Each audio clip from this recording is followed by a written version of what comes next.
Hello, good evening, friends. Happy Wednesday. Happy blazing hot Wednesday. It is currently at 7 p.m., 86 degrees here. And boy, oh boy, that's hot. Remember, I live in Minnesota. Donna, you made it. It is so good to see you. I'm so glad you were able to come tonight.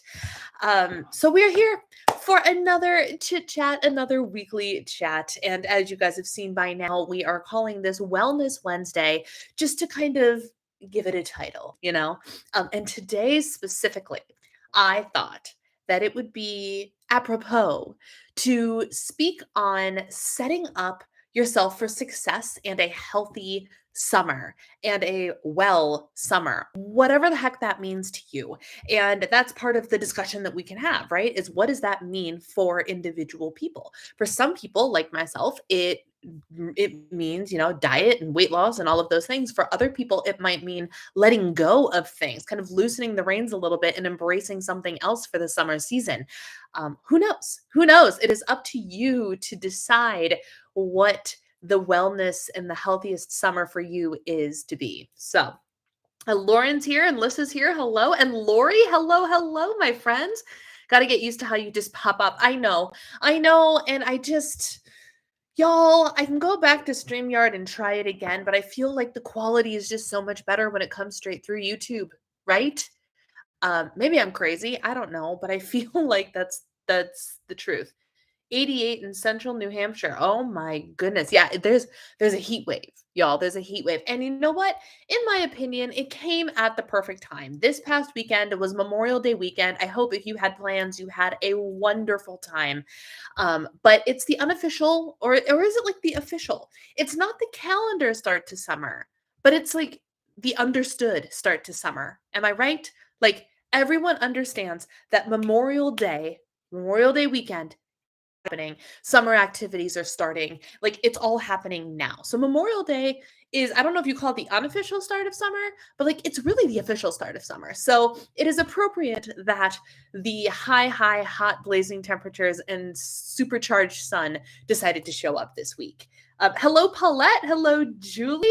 I haven't had your YouTube in over a year. Well, I'm so glad you're here. I really, really am. And this is a little bit different, of course, obviously, from my the healthy meetings that I used to do. It's just me chit-chatting, and you guys have to type in the chat to communicate with me.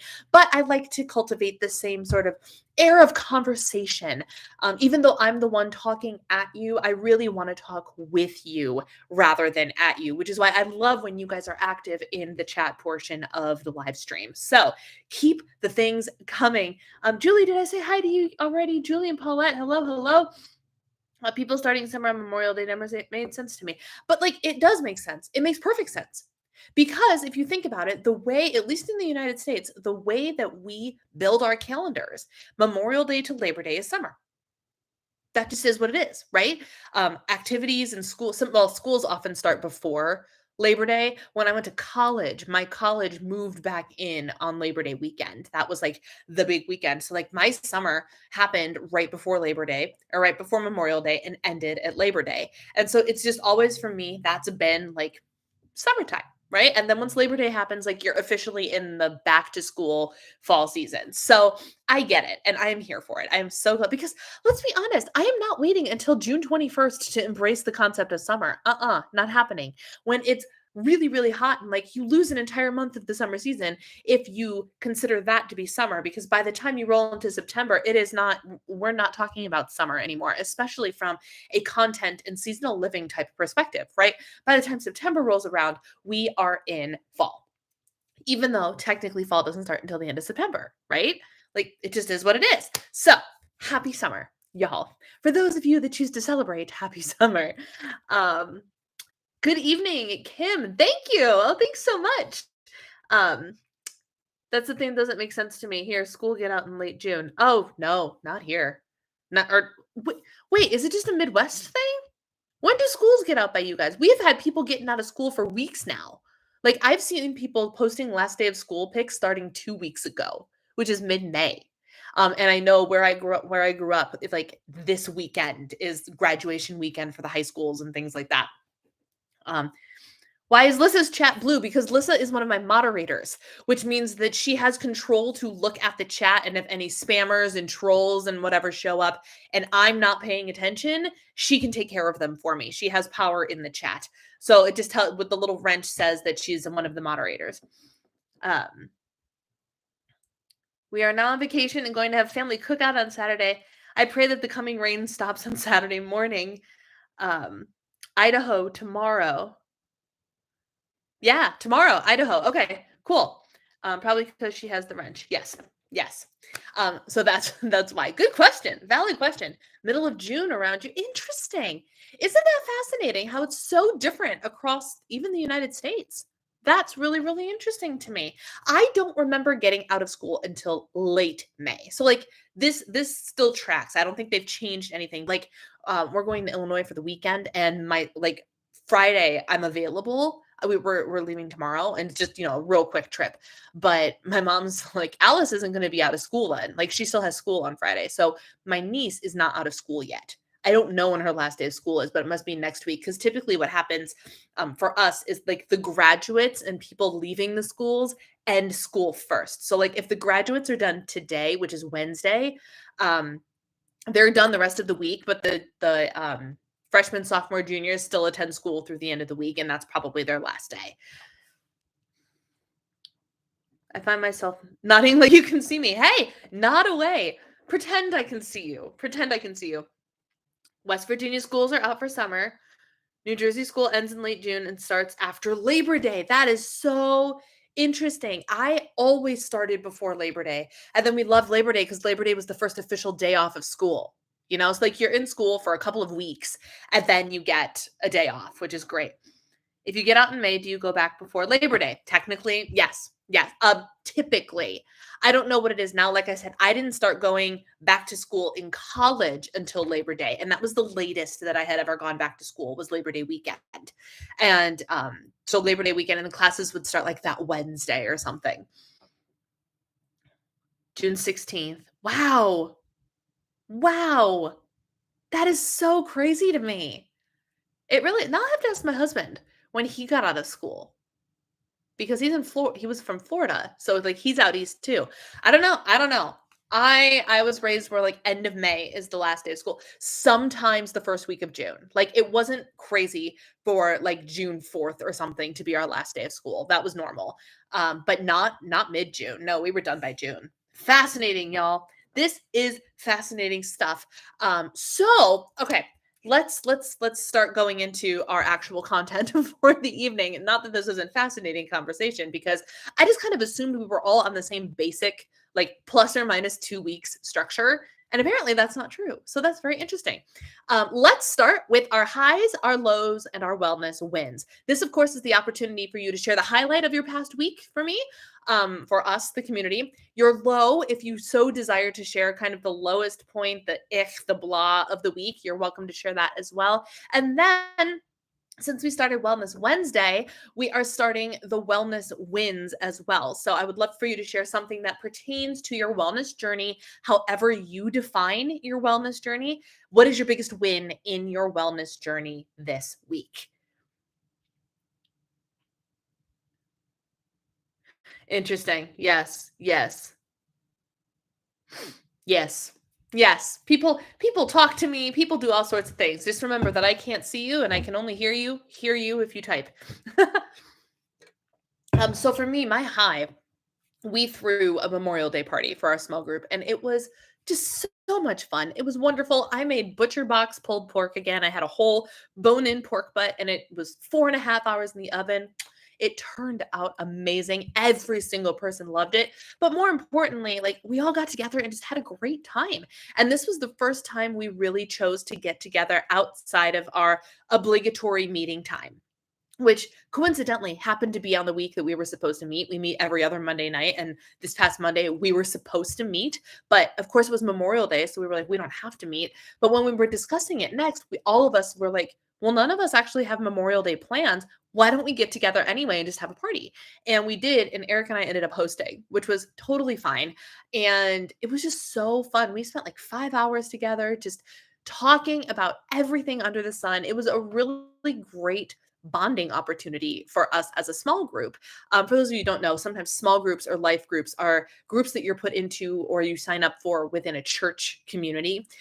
So this is the group that I go to, and we're studying the Max Lucado Bible study for the book of Acts. So like most of the time when we get together, we sit and we have like biblical discussion.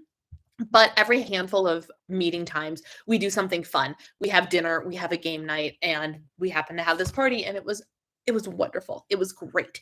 Trying to think of what my low was this week. I mean, I could probably complain about some pretty gnarly PMS symptoms. I definitely felt the moodiness this time around. And like it was one of the things like it wasn't so bad, but like I just kept getting like really annoyed by my husband for not a good reason. And I'm just like, oh, I don't. And like, I didn't do anything to like snap at him or whatever, but I was just grumpy to myself. And I'm like, man, why, why am I in such a bad mood? And then my body and the calendar, but like also my body was like, hey, PS, this is happening. And so I was just like, oh, really? Go away. I don't want any. Um, and I mean, if that's my only low for the week, then I can't really complain, can I? No, I don't think so. What is my wellness win, y'all? What is my wellness win? I don't know. I guess my wellness win could be some changes that I am planning on making to my approach for the summertime, which I'm not ready to share yet. But I've been behind the scenes formulating, brainstorming, doing all these things, and getting really excited and invigorated about the summertime season and my plan for the summertime. Um, so I guess that could be my wellness win, I suppose. I guess. I don't know. I don't have anything that's like I got up and went for a walk every morning this week so far. Maybe that's my wellness win. Like outside in the sunshine and it feels real good. Let's see what you all are sharing. I am eating walnuts instead of candy. Paulette, that is a wellness win. Good for you. I finished my first full non-holiday write the word journal. I did the Lenten journal in between, but I haven't missed a single day since switching, which is huge. That's awesome, Lissa. I've been extra hungry lately and it's kind of annoying. Yep. My win is that my size 8 pants continue to fit again for over a week. I was scared it was going to be a 1 or 2 day fluke last week and I had to wear my sister-in-law's size 10s for like 2 months. No, not a fluke. You did the work. You showed up and you got it done. And that's amazing. That's awesome. Keep it up. Love it. Oh my gosh, you guys, that's so fun. That is so fun. It's always so gratifying when the pieces of clothes fit again. Like it has nothing to do with the number on the scale, but it feels like it's more to me, it's more exciting than the number on the scale. When you can like zip up those pants that haven't been fitting or have been a little bit too tight and you're like, "Oh, this is not tight at all." Like that is the best feeling. That is the best feeling, I think. Um I switched up my morning routine in an attempt to get to bed earlier. I've been going to the gym before work, and I even started to use the elliptical and up my intensity, which explains the extra hunger. That is a great win because you are messing around with things, trying to figure out what is an optimal routine for you, which is awesome. And I've been getting more sleep, so getting up earlier and hitting the gym has been helping. That's great. I love that. Donna shares, I'm struggling with the number on the scale being too important. I've maintained a 150-pound loss for 3.5 years, and I'm still a Weight Watchers lifetime member, but I follow healthy. And this is something, I know you and I have discussed this in private, Donna, but this is a great like segue or, springboard, whatever, to what I talk about all the time. And it's something that I also have to remember. And my friends, you have heard it from me time and time and time and time again. And you know what? Why not one more time? We need to let go of the importance of the actual number on the scale. Why? Because in the grand scheme of things, it doesn't matter. It's not like we all go around, picture with me, if you will, a sim, right? Those little digital guys on the Sims game, and they have those little green diamonds over their heads. We don't walk around with a green diamond over our head. We don't walk around with a number floating over our head or stitched on our wrist. People will have no idea if you have on the number on the scale. And I'm not going to announce your numbers or anything, Donna, but like, if a number is like, you lost 150 pounds versus you lost 132 pounds, nobody can tell. Nobody knows. All they see is, wow, massive weight loss, huge success, congratulations. They don't know the nuance of the number. So, literally, the only person, occasionally save your doctor, the only person that knows that number is you. The only person. So, I just hate that I can't explain the ups and downs, and you can't. Here's the thing that's important to remember. And I have Julie's actually on here. Julie is one of my coaching clients, and she is my gold star maintainer. She is eating bakoodles of calories and maintaining her weight beautifully, beautifully. But what's important to remember is maintenance is not a single number. Never will you ever weigh the exact same number every single day. Never will you ever. If your desired weight is 150 pounds, it's a nice round number, right? 150 pounds, your maintenance is actually somewhere between like 146 and 154 pounds. Like that is all an acceptable range. That's all an acceptable range.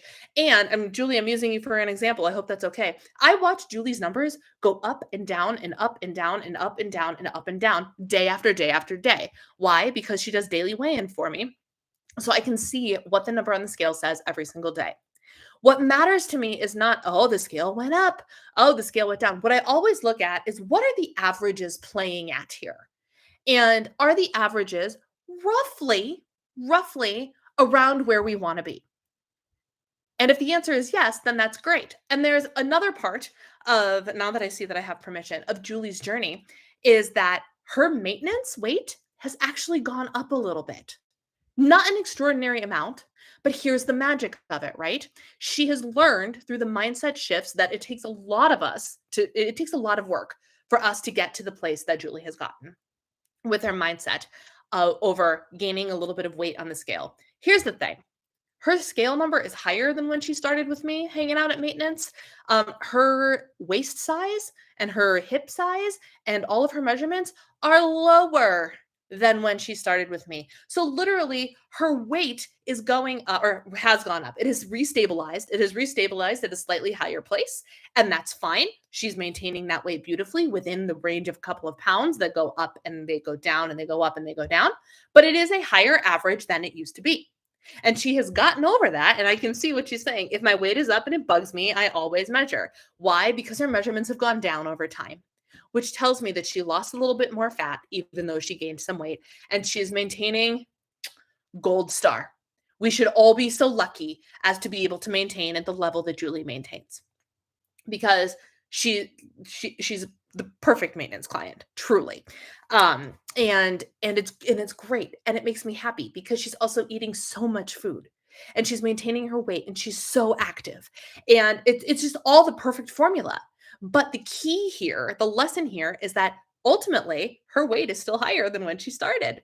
And that's okay because compositionally, her body has still changed and in the other way. But once she learned to let go of the number, once she's learned, and I know that our buddy Kim is in here somewhere and she's learned the same thing. Sometimes the scale doesn't say what you want it to say and you have to turn to there. Boom. There. As if on cue, Kim, as if on cue. Kim is also a former client of mine who has learned that the weight on the scale is only a singular metric and not a metric that we can cling to on a regular basis. We have to start implementing other measures of progress to remind us that, hey, even if the scale's up, because maybe you're in a season where the scale just needs to be up right now and you have to be okay with that. It's fine, especially if you're doing everything right. Here, like that's the real kicker. If you're doing everything right, then that means that your body is not like, it's not the calorie deficit's fault, right? It's not the plan's fault. If you're doing everything right, your body, something else is happening in your body. And maybe the right answer is a break from the calorie deficit. It's maybe letting the scale go up a couple pounds for the sake of mental health and emotional health and letting your body reset and do whatever it has to do, battling the stress and the inflammation and all of the other things that are happening instead. Super, super important. And a really good conversation to be having. I weigh and I measure everything, catching up on comments. I did decide to up my daily allowance by 2 points, just enough to add a beautiful. See, that wasn't so hard. Proud of you for making that decision. Good job. Tonight was too hot to cook the chicken, so Domino's. Not sure if I should wait tomorrow or wait till Friday. Um, wait. I mean, if your weigh-in day is tomorrow, wait tomorrow. Because again, the scale number is not a number we need to cling to. If you ate pizza tonight and you get on the scale, you know why the scale is up tomorrow. You know why. Is it because a pound of fat overnight? No. Do you know how much you'd have to eat in order to put on a pound of fat? It's a lot. It's a lot. It is not 2 pieces of pizza. I promise you it is not 2 pieces of pizza. So, if you are at a place mentally where you wanna start to desensitize yourself from the scale, weigh in tomorrow. And then, just for good measure, weigh in on Friday too. See what happens. Take notes. Because it's also really helpful to learn, like, when I have people weighing every day and myself too, you learn the patterns. You see the patterns. So, for example, I know if I drink any alcohol, 195-calorie seltzer will spike my scale. And I know that. So I remember that if I drank either a day ago or 2 days ago, odds are at some point I will see the scale go up, even if I stay perfectly within my calories. That's just how it is. I my scale goes up when I'm PMSing. My scale goes up around ovulation too. And it's over time I have learned this. Naturally, if you have a day where you eat heavier carbs, doesn't matter if they are healthy carbs, but some other, depending on how your body reacts to sugar and things like that. If you have a heavier junk food day versus not, if you eat 500 calories of sweet potato or 500 calories of cake, both have the power to impact the scale and impact the scale differently. And every person might have a scale impact that is different. For some people, the piece of cake might make them go up a lot higher than the sweet potatoes would. For others, it might be the same gain. For others, it might be no gain. Having this information to understand is super helpful. So, Lori, if you wanted to get on the scale tomorrow and go, oh, I'm up a little bit, okay. And then the next day, get back on the scale and see what your body does. It's kind of informational to tell you when I eat takeout, because there's also a lot more sodium and stuff in takeout as well. This happens. And it's just a tool, it's just a lesson, it's just an understanding of how your body works, which ultimately is more valuable information for sure. Keeping everything else as it is probably better for my mental health than stressing over it. That's absolutely true. Another win. I survived No Way May without freaking out. Yes. If my weight is up and it bugs me, I always measure. I went up over almost 3 pounds last week. No explanation. I only weigh myself once a week. I'm obsessed though. I didn't measure from the beginning. I have digestive issues that come into play. Yes. So, in 1 week, and here's the thing. Here's the thing about, and I'm way behind on the comments now, which is great. Keep the comments coming. I'll catch up eventually. But you only weigh once a week, right? Who's to say that 3 pound spike didn't happen overnight? Especially with the issues that you are personally facing medically, it is entirely possible that you went the whole week without so much as a gain, or maybe only a half a pound gain. And it just so happened that your weight spiked on the day that you weighed in. And if you would have weighed in a day before, it might have looked different. If you weighed in a day after, it might have looked different. So, especially when you're a weekly weigher, it's really important. And I wish this is one of the things I wish I had known when I was on Weight Watchers, y'all, because I too clung to the weekly weigh in, and it had the power to tell me whether or not I did a good job on my plan. Never mind if I actually did a good job on my plan or not. I let the scale tell me. And I didn't take into consideration at the time, even like PMS fluctuations. I paid no mind to the fact that, like, if my period was due anytime in the next week, that there's a chance the scale would be up and it wouldn't even be my fault. I didn't know that at the time. And now I wish I had, because it would have saved old Brianna so much heartache. So that is one of the flaws in the weekly weigh-in system, is you don't know whether or not the weigh-in would have been completely different the night before or the day after. The day before, not the night before. Measuring and taking pictures is key. Takes the stress out of weighing. Yes, pictures is great too. I take pics too. It really helps. When you're a Weight Watchers member, you get hung up on numbers so you can stop paying. Yes, 100%, which is part of the problem. It's part of the problem. And and that got me too. Because remember, I used to work for them. I had to weigh a certain amount in order to feel worthy of keeping my job. Do you know how toxic that was for me? Do you have any idea how toxic that was? Within a plus or minus 2. And I was the fool, if I had known then what I knew now, I was the fool that put my actual goal weight as the goal weight in the Weight Watchers system. Never mind. Remember the goal weight that was too skinny to begin with, and I probably should have landed about 15 pounds higher. I was the idiot that put, I want 135 to be my goal weight. If I was smart, my personal goal weight would have been 135, which it's not anymore, by the way. We're making that very clear. But at the time, and I would have put my goal weight in the system to be like 145 or 150 because that builds in that buffer because of how mentally scarring it is to cling to the number of, oh my gosh, am I going to get free lifetime this month? And eventually, and when I stopped working for them and whatever, I stopped worrying about lifetime too. And you know what? Best decision I ever made. Quite honestly, best decision I ever made. Honestly, sometimes my favorite measure of progress is getting a glimpse of myself in the mirror and going, whoa, yes, absolutely. Like you said, nobody knows but you that the scale is up 3, 4, 5 pounds. It doesn't show. It's a mental game. Thursday is my weigh-in day. I just take selfies to reassure myself. Yes, take the pictures. So the optimal ways, there are 4 ways that are great ways to measure your physical progress on a weight loss journey or your physical maintenance, whatever the case may be. The first one is the scale, but that is only one of 4 metrics. So if you need to forgo the scale or you need to let go of the scale, you can still track because photographs. Photographs are super, super important. I'm actually, for the summer season, I am taking a fresh set of before pics when I get home next week. Monday morning, I'm getting up, I'm putting on my Looney, and I'm taking a before photo, and then I plan on taking after photos at the end of the summer bikini and see what the difference is.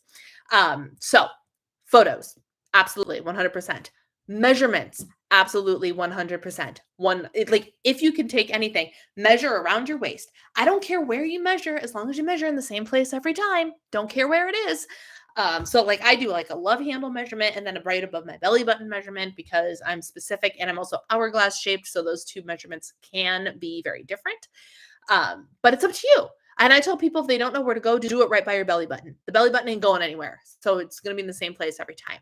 So that's a great option. And then number 4 is just how your clothes are fitting. Get that pair of jeans. Do they fit? Do they zip? Do they button? Great. Then you're fine. If they're starting to get a little bit tight, maybe it's time to rein things in a little bit. If they're starting to get a little loose and you don't need to be losing weight, maybe it's time to up the calories a little bit. You know what I'm saying? There are many, many metrics to measuring your progress that don't have anything to do with the scale.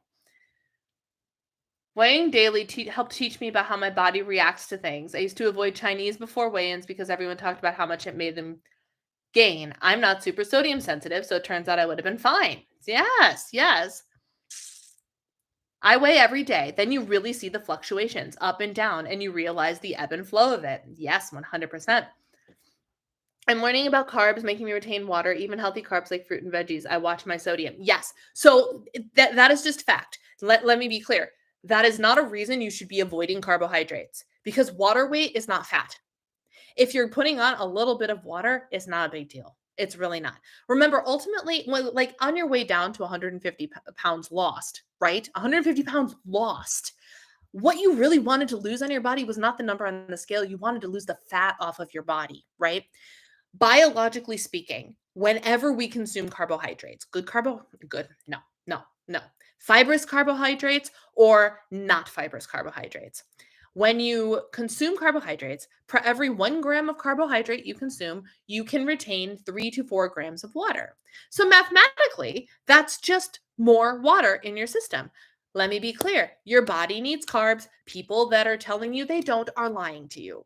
And even in this book that I just read, which is a great book, heavy, like lots of studies being done on the ketogenic diet and blah, blah, blah, blah.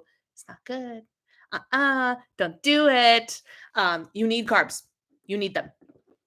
Like it or not, believe me or not, it's the truth. You need carbs.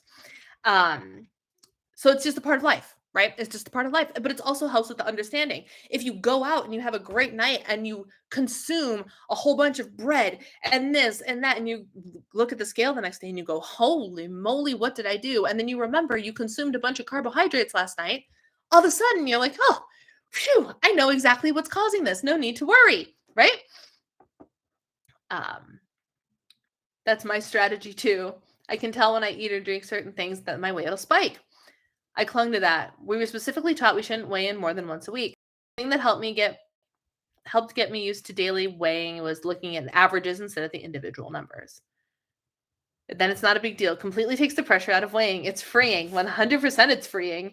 I really have started watching sodium in foods. It's crazy how much salt is in foods. Yes, and the more processed food you get. So like I don't actually think on a day-to-day basis.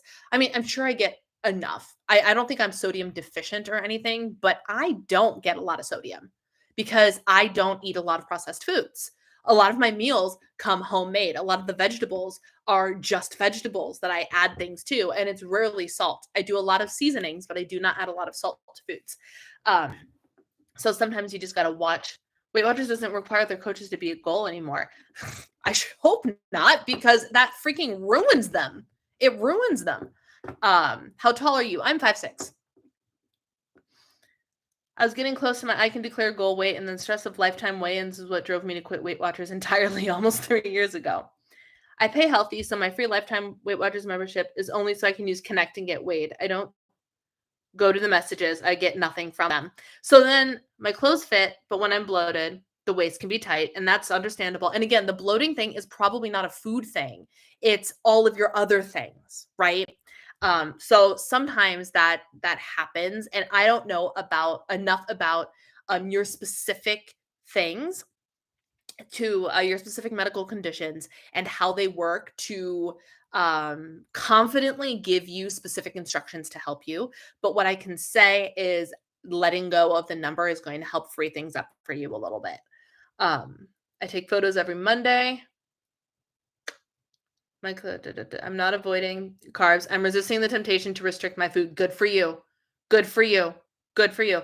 And that can be so hard. And that's one of the old diet mindsets that a lot of Weight Watchers people, myself included, have had to break, right?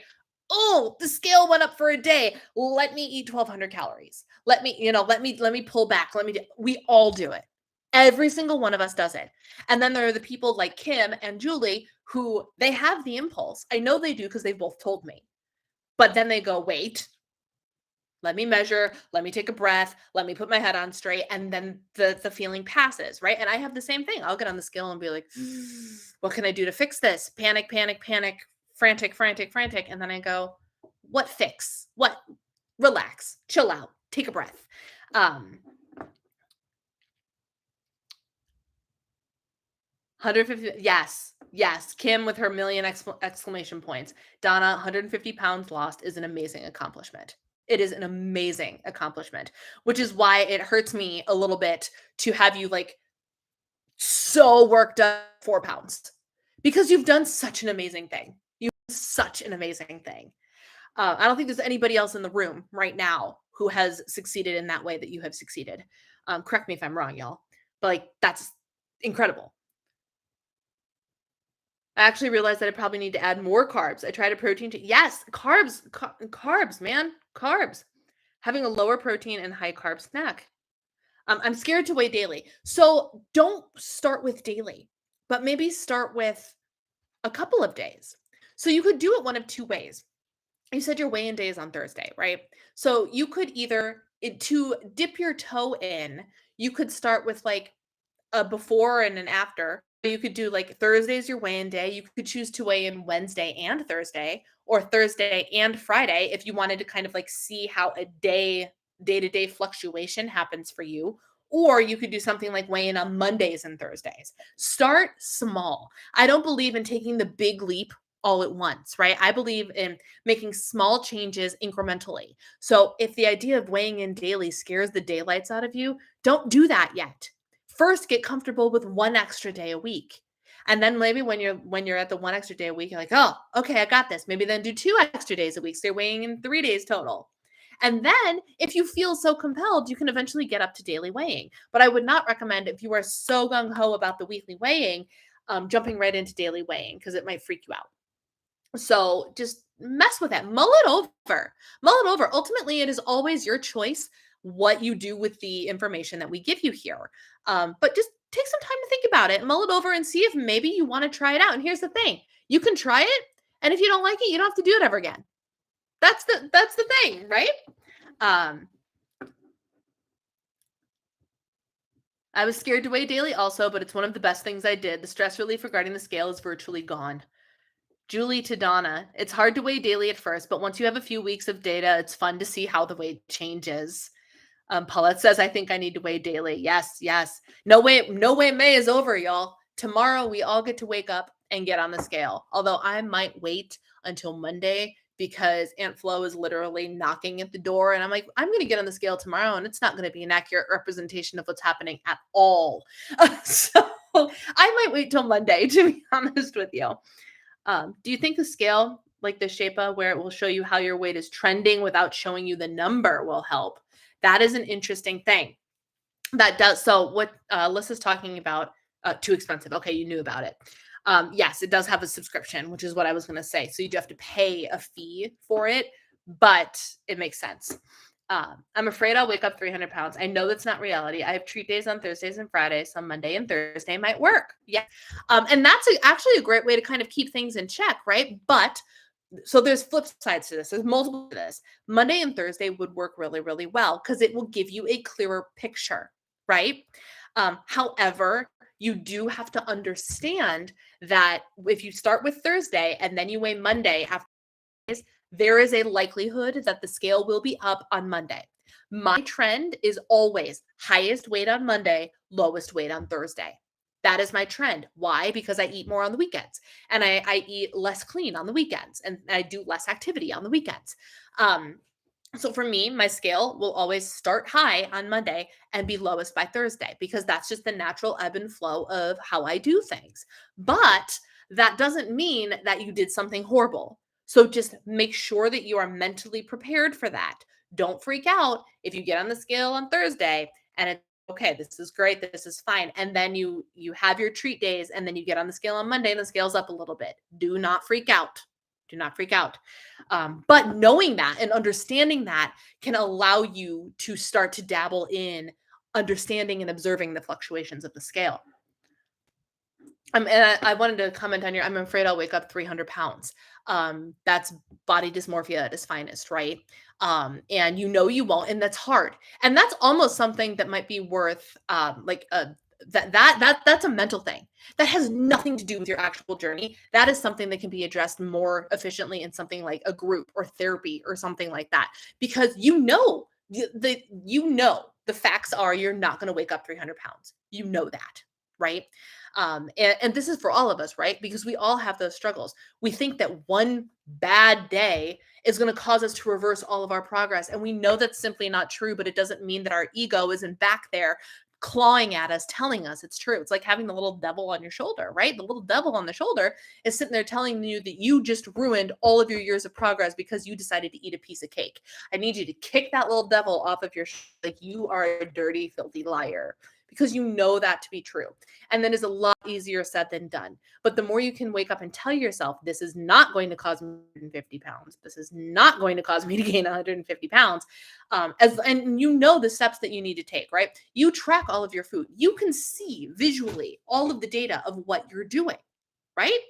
So you know whether or not you're sticking to the plan. You know whether to actually be concerned about what the number on the scale is doing. And understand, you do not need to be concerned about what the number on the scale is doing because you are doing. You know what you are doing.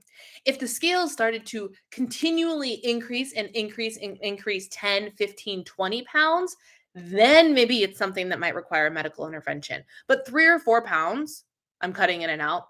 I don't know how to help that.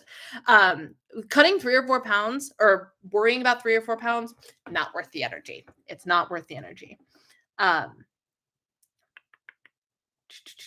If you eventually move into daily weigh-ins and log them in the Fitbit app, it'll give you an average for the week, which gives a better representation. You're not hearing me. Is everybody else hearing me?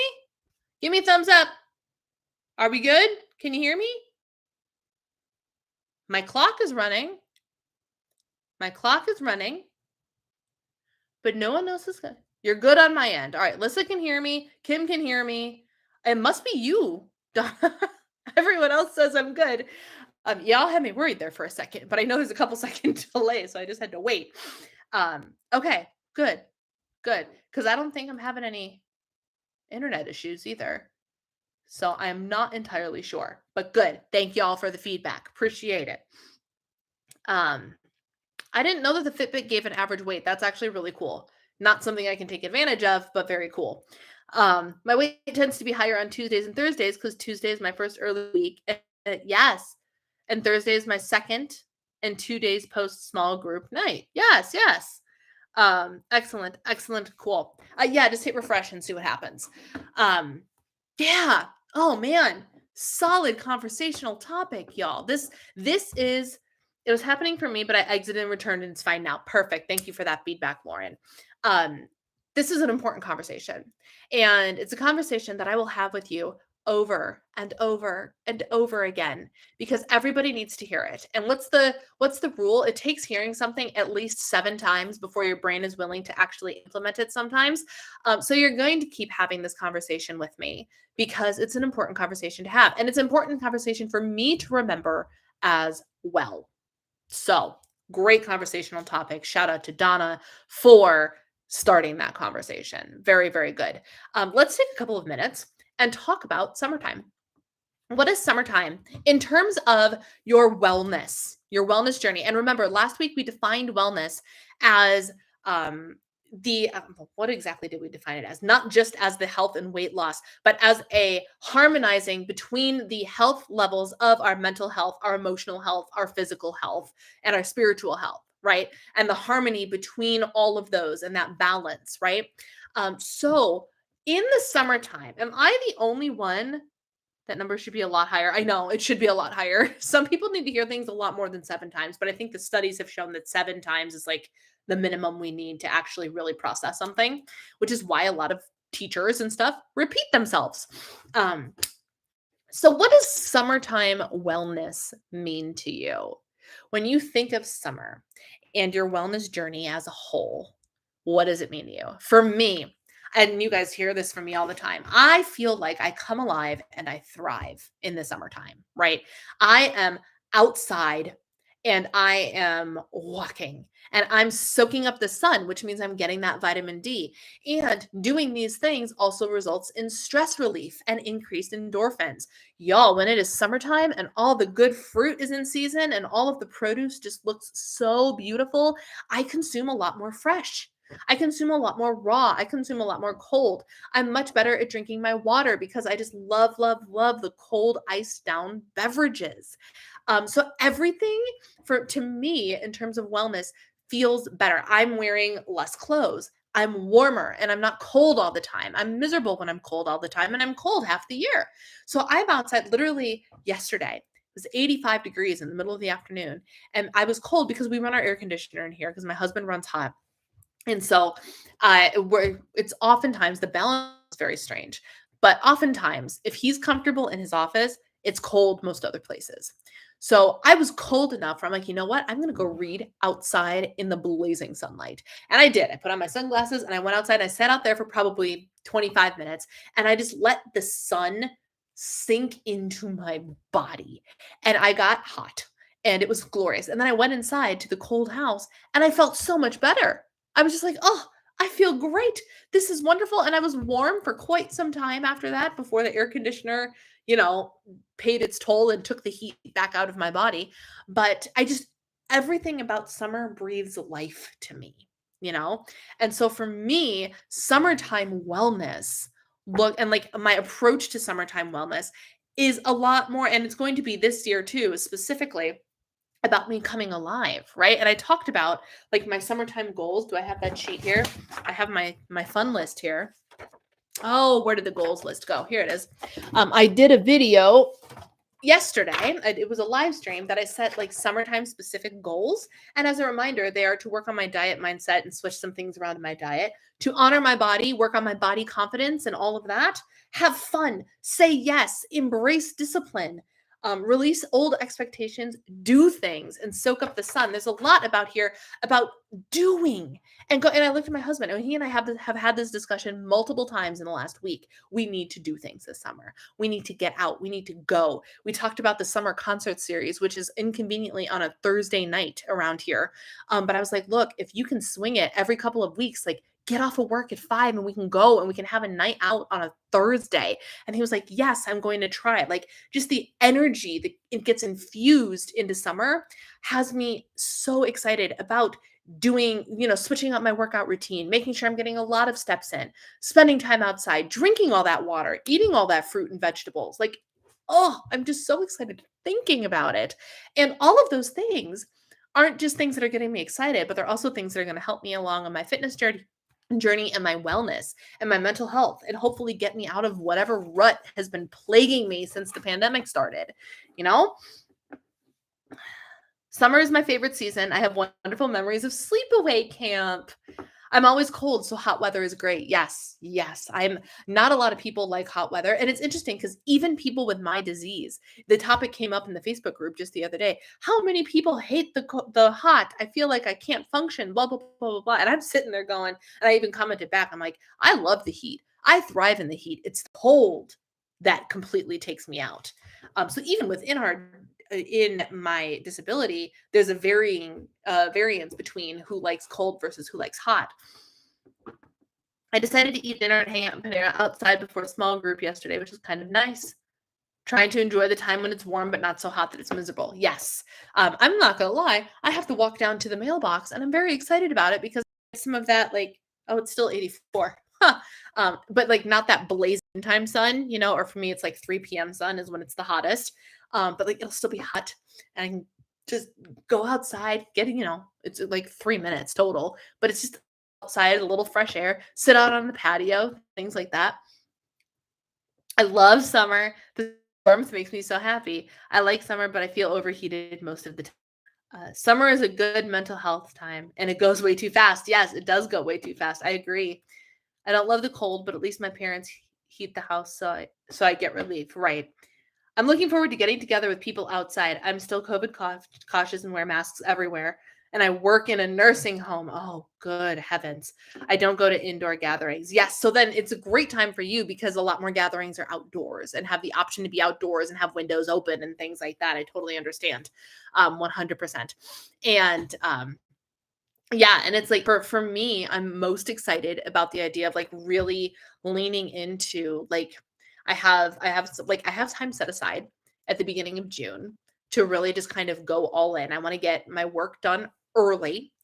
And so I have minimal things to do. And this may or may not be like my summer break. I don't know. But like my goal is actually to be sorry, I just got distracted by the fact that I don't think my husband remembers he's supposed to take the trash out tonight. Hang on, gotta text him. Oh, actually, the Alexa should have reminded him. Never mind. I can't see what or hear what the Alexa's doing, and we have reminders for a couple of things. We have a reminder to turn off the fan every night, and we have a reminder to take out the trash on trash night and bring in the trash can the next day. And I was like, oh, because I haven't heard the thing yet.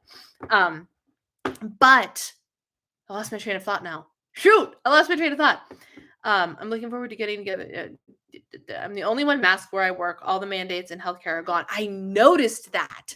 And like I'm in Minnesota, so we're in one of like the most mask friendly places, right? And I went. When did I go? It was my eye doctor appointment a couple weeks ago. How long ago was that? Maybe a month ago now. Where for that, like I'm used to bringing my mask to places to go to. And we all like Eric and I always have masks in the car and things like that. And we wore masks when we were on a plane in April, things like that. But I walked into the eye doctor and for the first, I had my mask on and the woman at the desk informed me, she goes, you can continue to wear your mask if you would like, but I want to let you know that in medical facilities, masks are now optional. And I was just like, whoa, crazy. It was just such a weird thing because it's been literally over 3 years. And it was just wow. Yeah. So just summer makes me so happy because I feel like me leaning into it personally, and this is for my wellness journey. I don't know what your wellness journey needs to look like this year, but think about it for a minute. Take a second and think about what do you need to get out of summer this year? Because like it or not, summer is different, right? Summer just hits different. So what is it that you personally need to work on this summer? Where in your wellness journey, and it doesn't have to be health, it can be mental, it can be emotional, it can be spiritual, it can be some sort of harmonizing of all four, right? I am going to be working on my health and wellness, but I'm also going to be doing it in a way that is conducive to my mental health, in a way that is helpful to switch things up for myself, to just shake whatever the heck this is, right? And just do it with this joy in my heart. And this came to me today as I was working on some goal setting stuff. I want to like you've heard the phrase, right? Everyone talks about enjoy the journey. And I had to stop and think about like when's the last time that I actually felt like I was enjoying this? Think about that for those of you that are on a weight loss journey. When's the last time you were enjoying this and it wasn't just some tedious thing or something that stresses you out or gives you anxiety or makes you wake up and go, "Oh my gosh, so what if the scale is up again?" When's the last time you enjoyed the journey? I don't know. God put it on my heart today as I was working in, I can't reach it. I have a new little 90-day planner thing that I'm using for the summer that you'll see some videos on in the future. But I just came to me like enjoy the journey because I've been leaning into, right? Like the goal I have written down here is have fun. So fun has been on my mind, but like enjoy the journey just kind of popped in and I was like, dang, when's the last time I worked out because it was fun? When's the last time I got excited about prepping my food and didn't feel like I needed to do it so I had healthy options. But like got excited about going to the grocery store or trying new things or a recipe or whatever. And just like letting tracking be tracking instead of like meticulously having to like fret about I can have this and I can't have this, but like just kind of like trying the tracking thing and like plugging in your day with enjoyment in what you're doing. Now, I don't say that to mean that like you can have cake for 3 meals a day and plug it into your tracker and enjoy your journey. That's not what I'm saying. But like finding the joy in what you're doing because you're doing something so good for you by maintaining these healthy habits, right? And I don't know, that's what struck me today. And so I'm like, man, I need to start having fun with this. I need to start having fun with this. And so that is what I'm going to do. And I'm very excited about it. I don't know how yet. I don't know how, but I'm going to have fun with it. And just like, even like just thinking about it, like when, like wake up every day. And I actually think I do. This is completely not related to my weight loss journey, but I have a post it note from a course that I was taking. And it says, my intention, I am doing this to have more fun. Waking up every day and whatever it is that you're doing and whatever it is you're working towards, your intention should be to do it to have more fun. And so if I am, tracking my food, I'm healthy living, especially in the summertime. For me, it's very easy to associate with the summertime. Is am I doing this to have more fun? Am I going on a walk because I need more steps so I can burn more calories? Or am I going on a walk to clear my head, to listen to a podcast, to get some fresh air, to get some vitamin D because it feels good, right? Your intention behind it is everything. So that's what I've been thinking about lately. Probably going to wear a mask to my eye doctor appointment just out of habit. On some Facebook groups for people I'm on some Facebook. There's Facebook for people who wear masks still. I have MS and asthma and I'm scared of long COVID. Yes. Yes. I don't know that I have long COVID per se. My energy and I don't know what combination of what it is. You guys remember when I had COVID a year ago? It was a year ago at the beginning in mid-May. And how long it took me for my energy to get back to normal. Was bad. It was really bad. I was so tired all the time. And I'm already so tired all the time. Brutal. I was enjoying it when I was consistently losing weight when I still needed to. I loved getting into smaller sizes and the compliments. Yes. So now you have to find a new way to enjoy it, a new reason to enjoy it, because you're no longer trying to lose, right? You're trying to hit that stride in maintenance and figuring out how to enjoy that. And still making like the enjoyment of making the healthy decisions, right? Like just because we're at goal, and this is what they don't teach you, just because you're at goal doesn't mean that the good, healthy habits that we have been implementing get to stop. That's not what that means. It means they have to shift a little bit once we're in maintenance, but they don't get to stop. They don't get to go away. You don't get to just revert back to old habits. So you have to find a reason to enjoy it. That's not seeing the scale number go down, watching your clothes size go down, things of that nature.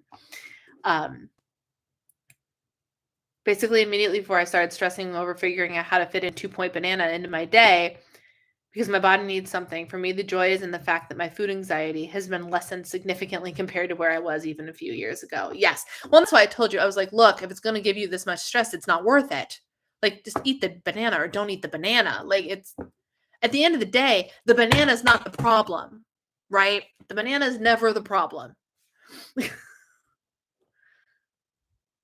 It's definitely more fun not to be huffing and puffing. 100%. Yes. I do love fresh watermelon and all the produce in the summer. Oh, yes. Yes. I saw an article today, like a headline that made me very sad. And it's going to make you very sad too, all of y'all. It was something about how 90% of the Georgia peaches crop was ruined because of the heat? Something about the weather not being what it needed to be for the crop. I don't know if this is accurate, but that's the headline I saw. And I was like, I'm sorry, we're going to get no Georgia peaches this year. And then I sat there and had to wonder how many of my Minnesota purchased peaches, I don't purchase peaches often, they're a treat, but like how many peaches that are here in Minnesota are from Georgia? Is this going to affect my ability to get my hands on a peach like the 2 times during the summer that I eat them? I don't know, but I was very sad about it. I was very sad about it. My case of COVID last summer was mild, but I am so tired all the time. Yes, that was the thing. My case of COVID was super mild. I had a bad cold. My nose ran like a faucet for a couple of days, and I just felt kind of weird, like not myself. I've lost my appetite. Not my taste or smell, my appetite. Which, did awesome things for the scale, but not so much for anything else. But just the energy drain was baffling to me. I've maintained my good habits. They're second nature now. I love raspberries. Oh, I love raspberries too. I love raspberries. I love berries. Berries are my favorite thing. They are the first thing I will turn to like get the organic kind as a treat. I'm convinced that organic strawberries taste better than regular strawberries. I don't know why. It could be a brain thing. I don't know, but I'm convinced they do. I love them. I love berries. If I could only eat one kind of fruit, it would be berries. Raspberries, blueberries, strawberries. They're almost always in my house. I love them. They make me so happy, whether I'm tracking calories and they cost me calories, or in carbs in my macros, or I'm tracking a point of some kind and they are 0. It doesn't matter. I will put berries in all of my diets because I love them so much. So I am pleased as punch that it is officially berry season yet again. I'm hopping on Instagram to check. I know Kim submitted a question. I want to make sure I get everybody's questions. It was just Kim. What is your opinion on chiropractic care? It depends, really. So my personal experience with chiropractic care has been nothing but positive. I have not gone with any consistency. I went for a while with consistency. And then it depends on who you speak to. My husband's family swears by it. His grandmother gets chiropractic care. My sister-in-law takes her newborns to get chiropractic care. Like, they swear by chiropractic care. I've also heard horror stories of how people have had like major nerve damage and had strokes and had other horrible things happen due to chiropractic care. So it kind of gives me pause, but I also know that it feels really good. And like, there's nothing more gratifying than going to the chiropractor and having them your back in like 5,000 places and then you feel better. And it's just amazing. But I can't with any certainty say one way for another or another, positive or negative, right? I just don't have the information and the know-it-all to be able to feel convicted with 100% certainty either way. I know it's not a satisfying answer, but it's the truth. And I'm never going to lie to you guys on behalf of something. So, if it works for you, great. be aware of the potential dangers before you do it.